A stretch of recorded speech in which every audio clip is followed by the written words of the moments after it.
En Équateur, il existe une grande densité de patrimoine culturel immobilier, c'est-à-dire des bâtiments qui, en raison de leur importance historique, sont considérés comme du patrimoine.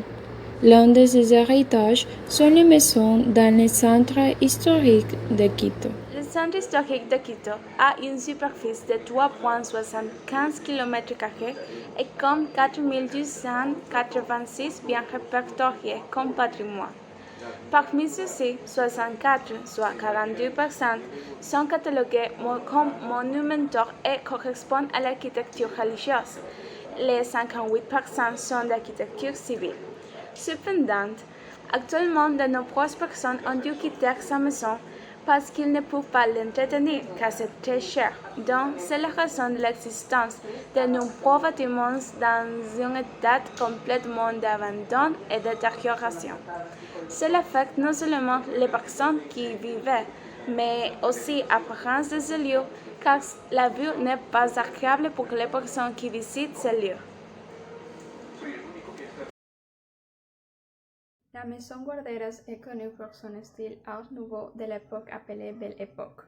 Cette maison est caractérisée par des lignes curves fluides et des façades fantasistes ornées de sur-reliefs.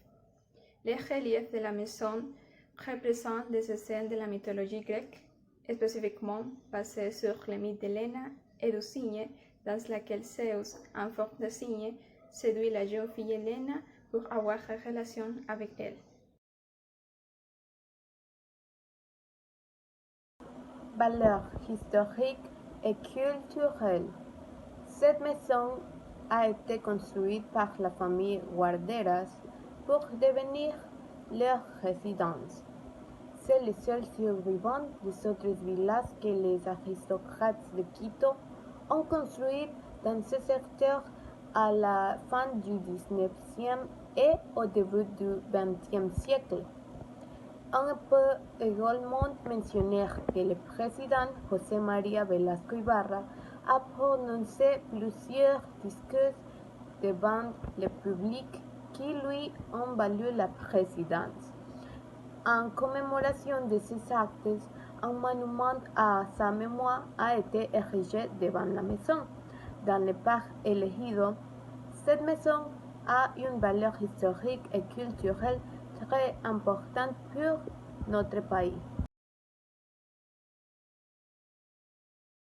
Parler de causes et de conséquences. Causes. Les principales causes de la détérioration et de l'abandon de ces maisons sont le manque d'argent et d'organisation quand reprenez les restaurations rend difficile les otages des maisons.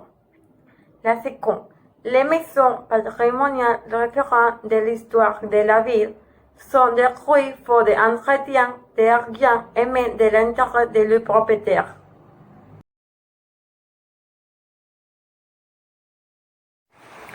Conséquences. L'une des principales conséquences de la détérioration de ces biens sont les cas de délit subis par les habitants du secteur, car il y a des vols et autres délits causés par le manque de sécurité dans les lieux, ajoutant à l'aspect désagréable d'installation de construction.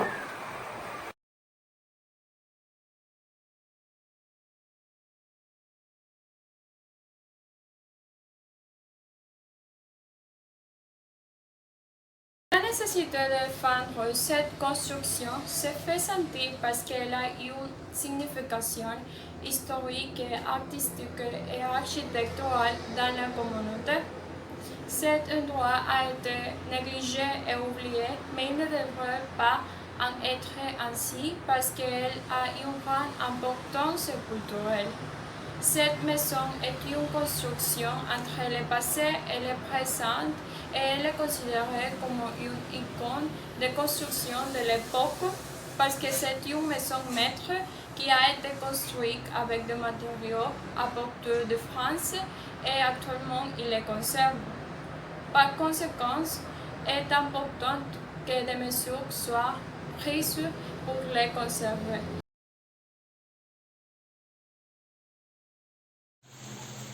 Quand je vais parler des solutions. La solution la plus accessible pour conserver ce lieu et lui donner une utilisation digne est d'écrire en lettres ouvertes adressées aux propriétés et au ministère de la Culture et du Patrimoine parce qu'ils ont le devoir de faire valoir les droits pour la protection des patrimoines culturels. En tant que citoyens, nous pouvons également aider. L'un de mes gens sera de mener des campagnes virtuelles à travers des publicités et même sur nos blogs afin que les autorités prennent des mesures nécessaires pour réhabiliter cet endroit. Les pétitions doivent être attendues pour l'assistance juridique et organisationnelle de notre temps afin qu'ils puissent avoir des solutions de financement, mesures administratives, méthodes de conservation et sauvegarde de biens culturels, de conseils et de réparation. Ces lieux pourraient être réhabilités pour des expositions d'art, voire des ateliers sur l'histoire de notre pays et de notre culture.